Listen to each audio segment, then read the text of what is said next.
Peut-être, mais c'est leur modèle. À la différence qu'aux États-Unis et au Canada, on laisse crever les gens dans la rue, qu'on leur donne pas les prestations sociales et que c'est pas le même mode de fonctionnement quand même.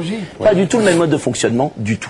Le phénomène de communauté, pas du tout à la française. Moi, je crois que le débat qu'on a eu là est surréaliste parce que aujourd'hui, dire qu'on peut accueillir des étrangers supplémentaires, c'est ruiner définitivement le pacte social. On ne peut pas offrir de logement. On ne peut pas offrir d'écoles supplémentaires, on n'offre pas, pardonnez-moi, je peux finir, on ne peut pas offrir d'emploi. Et on continue à dire, on peut rien dire. Il faut au contraire bloquer l'immigration. Il n'y aura jamais d'immigration zéro, bien évidemment. Mais il faut bloquer l'immigration, suspendre le regroupement familial, rétablir le contrôle aux frontières de l'espace Schengen. Provisoirement, on en a le droit, et aider massivement l'Afrique. Si on ne fait pas ça, on met en péril le pacte de cohésion nationale et républicain. On peut s'arrêter un instant sur une chose que vous nous citez, suspendre le regroupement familial. On peut pardonnez-moi, juste ma question c'est, on peut accueillir des gens, accepter cette force de travail et en même temps dire non, on ne veut pas de vos familles? Je dis qu'aujourd'hui, si on n'arrête pas l'arrivée d'étrangers et de familles sur notre sol, nous n'aurons pas la capacité d'intégrer ceux qui sont là. Et si nous ne faisons pas un effort considérable pour intégrer les enfants de ceux qui sont arrivés sur notre sol, si nous ne faisons pas un effort considérable pour leur offrir la même vie qu'aux autres, et les discriminations sont considérables dans notre pays, énormes. Si on ne met pas tous les moyens là-dessus, si on laisse rentrer encore des personnes sur notre sol, on va mettre en péril, mais définitivement, et on finira en guerre civile. Je pèse mes mots. Et je ne suis pas suspect d'aucune dérive dans un sens ou dans un autre. Guerre civile entre qui et qui? Mais est-ce que vous avez vu des émeutes de banlieue? Vous avez vu ce que c'était?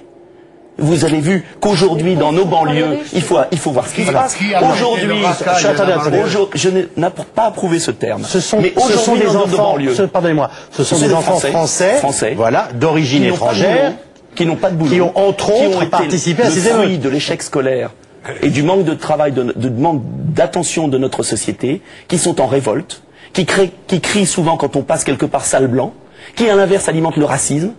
Et cet enchaînement du racisme, il est présent dans nos banlieues. Et ceux qui ne veulent pas le voir, ceux qui ne veulent pas le voir, oh, écoutez, excusez-moi, je connais mes quartiers très bien. Non, ceux qui ne veulent pas voir cette montée du racisme, de l'enchaînement de haine, sont irresponsables. Et moi, ce que je dis, de part et d'autre, et je dis qu'il faut déminer la haine qui monte. Ça veut dire quoi? Tout faire pour intégrer, c'est-à-dire donner un emploi, changer de politique économique, faire un effort considérable de tutorat. Je propose 2 heures par semaine par enseignant pour mettre en place des équipes de tutorat dans les écoles. Je propose de lutter contre les discriminations de manière radicale, c'est-à-dire en portant plainte. Les tribunaux ne portent pas plainte aujourd'hui contre les discriminations à l'embauche. Et parallèlement à cet effort considérable pour nos jeunes d'origine étrangère, il faut bloquer l'immigration. Parce que sinon, on aura une explosion.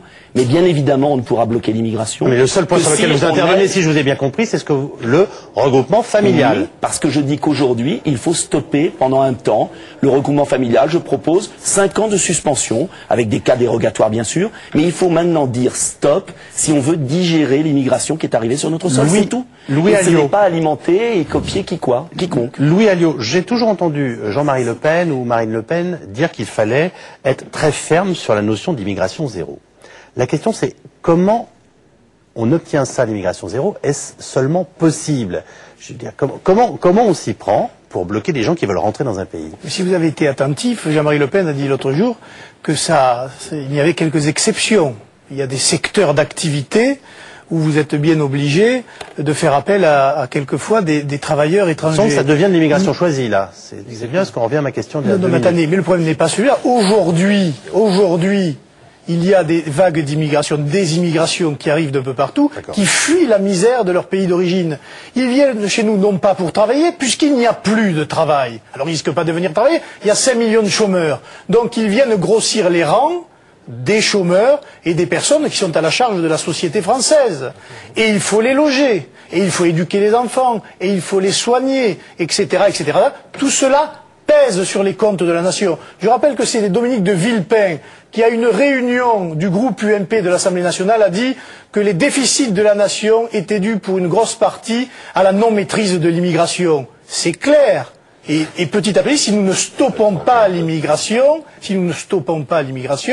nous allons connaître des dérives, non seulement des dérives communautaires et de conflits intercommunautaires graves, mais une faillite du système économique et social français, évidemment. Deux, trois questions